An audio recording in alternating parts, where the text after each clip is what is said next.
Hello again, everyone, and welcome back to Sid Mickle Publications. Today we're going to talk about something that is kind of a varied list of things. Our subjects are going to run the gamut here. If you remember from the last time we talked, I'm sorry, also, I did not get up a short the last week or so it's been a little bit over 2 weeks since we had the last video up, so I apologize for that. If you remember in our last video together, I talked about having book 7, and the title is Kill 'Em All in editing, and that's final editing by a professional. And that is progressing. I also talked to you about how that process, is sometimes a little bit nerve-wracking. You get the positive and the negative coming out of it. So I've had good exchanges with the editor, some that were really positive and very good, and others that were, what are you doing? So it's the normal editing process, and it's running its course. I hope to be able by the next video to have a timeline for when we'll get this book ready for publication on KDP. Again, I do not have an agent. I'm not represented by a publisher, and I'll be self-publishing this book as well. And since we're talking about that, I'll save my little juicy tidbit for the end of the video here. I got one other thing to throw in before we go away today. When we talked about writing, and we've talked about my writing career, getting started with my first book, which is A Backwards Glance. I've shown that to you several times. I've also mentioned to everyone that I decided early on to write a 3-book series with a main character and a group of main supporting characters. And that was kicked off, and I'll tell you what that book was. It was Who Killed Glenna? That was the first book in that series. And as I've said before, again, I felt like it was a good idea to have a 3-book target. If you feel like the subject matter and the characters have more life to them, you can extend that, or I can extend that. And I'm undecided. I think it has to. I think it will depend on how book 2, which is called Kill 'Em All, and that again main group, how they play out, how that book works. And then I've already started book 3, which would be, if plans don't get changed, the finale, in the series. It's called Haraway, and it's related to one of the main bad guys in the book. So here's something that has happened. You write, you feel good about your writing, you're protective of your writing, and at other times you're very critical of your writing. And people are the same. People are very supportive of my efforts, my family and my friends, and I get a lot of positive comments just back from people as well. But look, we all know that it's just like anything else. The more you do it, the better you're probably going to get at it. And the more focused you are on it, your skills, if you have them, are going to be sharpened and they're going to get better. And I hope that I'm not sounding like a total egoist here, but I believe that Kill 'Em All is the best book that I have written, and I'm getting a lot of feedback, even from my editor. She has said that the writing has improved a great deal, and it's making her job easier. So that's a positive. That's something I feel very comfortable with, and I'm very happy to hear. What that also does, though, is it makes me go back to book 1, which I'm doing actually at the moment, and look at book 1 and say, oh, wow, I did not do a great job on this chapter or that chapter or this area and this subject matter. So what I've decided to do is go back and really rewrite book 1. I doubt that I'll be able to get anything done in time to relaunch that book before number 2 comes out, but we'll see how that all shakes out. Even at the worst case, it just will give me the practice and the mindset to go back and improve, to do this first book better than I did originally. And hopefully those 2 things will translate into book 3 being the best work that I have done so far. That is always the goal. You always want the last thing that you've written to be the best thing that you've written. So when we're sitting here and we're talking about your writing, are you looking at your first manuscript? Are you having trouble getting started with it? The answer to that is sit down and start writing. If you're into it, review it until you can't review it anymore, and then send it out to a professional editor. That is my strongest advice. When you publish that book, manage your own expectations. Understand some of the limitations with self-publishing. Don't be too disappointed if it's a slow start. Don't be too disappointed if you don't get a lot of connection, a lot of feedback. There's over 5 million books right now available on Amazon KDP. So you got to manage your expectations and forget about all that stuff. Just push it out of the way and write your best book or write your best story.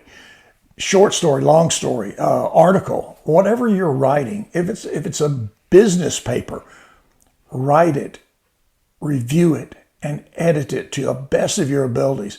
That's all you can do. That is really the simplified key to being successful in anything that we do here when we're writing. When I talk about looking at a book that's better, and I believe truly Kill 'Em All is better, and it has brought me back to book one, and as I said, rewriting it. The other thing that it does is it's forced me to go back and take a look at another book, and it's the third book that I wrote. Actually, I think it's the fourth book that I wrote, and it's called If I Could Turn Back Time. Again, just another novel that came out of my head, a story that I put together and wrote. And as I've gone back and reread it, I see some of the things that I didn't do in book 2 of the series, Kill 'Em All, that I should have done in that book. So, long story short, and my rambling will end here shortly, I have decided to go back and maybe rewrite If I Could Turn Back Time as well and republish it. Look, it's not the end of the world. It's not a big deal. It's not going to shake up anybody's bestseller list. All it's going to do is make me feel better about the work that I've done and the material that I have on Amazon for sale to people who might want to read my books. So let me say this also about the people who purchase your books, the people who write reviews, and the people who send you Facebook comments or text messages or emails. It's so busy out there. Everybody's got so much going on. People who are writing aren't the only people who have a busy schedule. Everyone has a busy schedule. To those of you who have taken the time to write a review on anything I've written, you have my absolute heartfelt thanks because you are the best. That is a little known thing about Amazon and Amazon KDP. Amazon is driven by reviews. When you write certainly a positive review on someone's work, it begins to trigger the Amazon algorithms. And it's a really positive thing. When you get a ton of really good reviews, it triggers that algorithm faster, and Amazon starts supporting you more. They start doing ads. They start placing you. They start putting you in better positions. So that is a very vital and important thing. I would encourage you all. I do an awful lot of reading on my phone. I'll tell you this. I've said this before. I'm a habitual person. I read every morning. I have just about a year-long streak on reading every day, and that was interrupted because I forgot to read one day and lost my streak. So it should be 2 full years of reading something every day. Every time I finish a book on my phone, I promise you, my goal is to write a review. And the other thing I'll do is this. I'm not going to write a review and nail a writer. I'm not going to do that. It's probably like the fast food or the food industry, not the fast food. It's probably about the food industry. You serve 1,000 good meals and you get 2 compliments. You serve 1 bad meal and you're going to get 10,000, complaints. Look, if you don't like the book, you don't like the book. If you feel like you've got to rip the author, it's your business. Write the review you want to review. All right. I just cannot do that. If I'm going to write a review that's not really supportive, it's going to be, I enjoyed the book. I like this. I like that. I'm not going to take my time and try to, stall out and put a lot of negative on that. Probably because I'm a writer, probably because I understand the damage that does. And I'm not trying to control your steps. I'm just saying, this is what I do. I write a review every time I read one of those books, and I try to be as positive as I can because, hey, it's always a good thing. It's easier to say something nice than it is really to take the time and focus on being negative and maybe damaging a writer's works and getting his book going. So I don't do that. You do what you want to do. The other thing that I will tell you is when I engage with people about what they want to do, and it doesn't happen very much on Facebook, and it happens occasionally via text message, but where it really happens is when I'm one-on-one with someone, when I'm talking to someone, whether it's a social event or just, a business gathering, and it comes up that I'm a writer. And when I say writer, that sounds really pretentious. I don't mean it that way. It's not like brain surgery. It's like I write stuff. So when people start talking to you and they're looking at you and they're waiting for you to explain it, it's very much surprising to me. People think this is the most difficult thing. They think it's just unbelievable that you write one book, much less multiple books.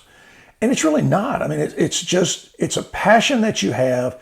It's a desire that you have to write something, put your name on it, and tell a story and be a creator of something. And look, is it not important to put my name on the bottom of one of these books and see it there? Yes, it does help my ego. It is a very accomplishing thing for me. It makes me feel good.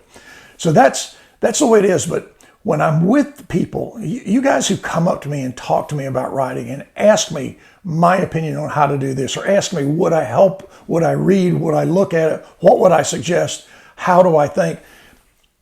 Folks, it is a privilege to have those questions. It is a privilege to exchange that conversation together. It's something I really enjoy. And for those of you who see me, whether I'm at a speaking event or whether I do a book signing or whatever it is, do not ever hesitate to do that. You are not bothering me. Most of the time I go into these things thinking I'm going to be bothering other people.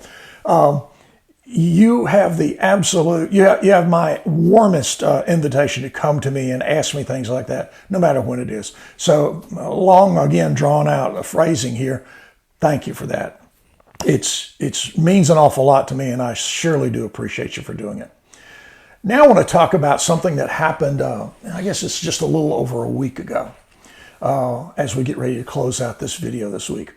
I am a big fan of great writing, and my tastes are a lot like other people. They're individual. My favorite 3 books, I'll tell you right here. My number 1 favorite book is Killer Angels.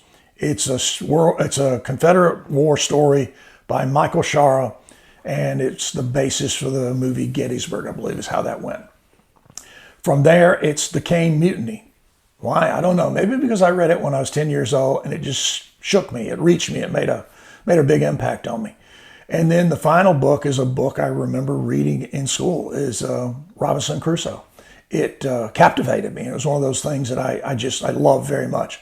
Now that's favorites, all-time favorites. I've got probably a top 100 other favorites. If you go back to those 3 books, though, they have one thing in common. And Killer Angels especially, because as I read that as I was older. My son made the recommendation, and I just love the book. I love the book so much that toward the end, I'm 2/3 of the way through the book, and I limited myself to reading 2 to 3 pages a day because I just did not want to see the end of that book. It was that good to me. And this is not a commercial for the Killer Angels. Michael Shara is deceased, a great writer, just a wonderful, wonderful, talented man. But here's the story, and it began with that book this week. I've been reading his son, and that's Jeff Shara. From the way I understand it, Jeff Shara was in business for himself. His father's a famous writer. I think his father was a former FSU English teacher, maybe, or some sort of writing teacher or something. And Jeff was a businessman. When his father passed away, I believe the publishers came to him and said, hey, we either had plans or we want to produce a prequel and a sequel to Killer Angels. And Jeff Shara said, fine, I'm not a writer, but I'll try it. The thing that is so crazy about this story is they were both the bookend works that he put together, New York Times bestseller list. Jeff Shara has, I believe, 15 New York Times best-selling novels. He is an incredible talent, and I just basically have read everything he's ever written. And when I finished the book last week, I believe it was called oh gosh, I just forgot the name of A Gathering Storm, I believe is what it was. It's a World War II 3-book series. I go into the end and I write a review, and it gave an email. So I just, in addition to writing the review, sent Mr. Shaara an email, and I told him how much I enjoyed the book and how it was very much like his father's book, Killer Angels, that I just didn't want to finish it. I didn't want to even finish the first book, knowing I had 2 others to come back to. And here's where it gets strange. Jeff Shaara sent me an email back 20 minutes later. And what strikes me odd about that is, here's a guy, 15-time minimum New York Times bestselling writer. He's won a famous award, and I won't guess at the name because it slips my mind, but it's an award given very rarely, and I think he may be one of 2 or 3 people who have ever won it multiple times. And again, I won't guess the name of that award. But Mr. Shaara took his time and he replied back to my message, and he's writing a personal note back, and he said, well, by the way, you didn't ask for any advice, but I'm going to give you some advice. If you want to write well, keep writing. Sit your butt down in a chair and start writing again. And the reason I'm telling you this story is because it really connected me. Jeff Shaara doesn't know me from Adam, so I'm not trying to include myself or join myself with him. But it's so good that his mindset as a great writer fits with my mindset as an unknown amateur writer that says, sit down and start writing. So I just want to end by that. Mr. Shaara, if you ever see this video, thank you very much for taking the time to write a note back. You inspired a real, true amateur writer to get focused again and try to do his best. Folks, we really enjoy comments that come back, as I've said earlier. Thank you so much for taking the time to look at our videos. We'll try to make sure we don't go over the 2 weeks, and I'll certainly try to get a short video talking about the next subject that comes up. So until we get back together and we have more conversation about writing, do what a great writer says, and some guy you know by the name of Sid Nickel. If you want to write, sit down and get after it. Get your pencil, get your paper, get your laptop, get whatever you need. Start writing and keep writing. Until we see you again, good luck and take care. Bye-bye.